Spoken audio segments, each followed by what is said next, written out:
payg'ambarimizni oxirgi marta jon berishlaridan oldin Jibril alayhisalomga savol qilgan ekanlar. Ey Jibril, men dunyodan ketyapman. Qiyomat kuni ummatim nima bo'ladi degan ekanlar. Shunda Jibril alayhisalom Allohning shundoq amri bo'ldi.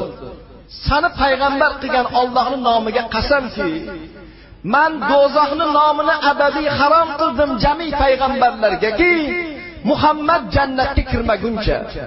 Men do'zaxning nomini harom qildim jami ummatlarga-ki, Muhammadning ummati jannatga kirmaguncha.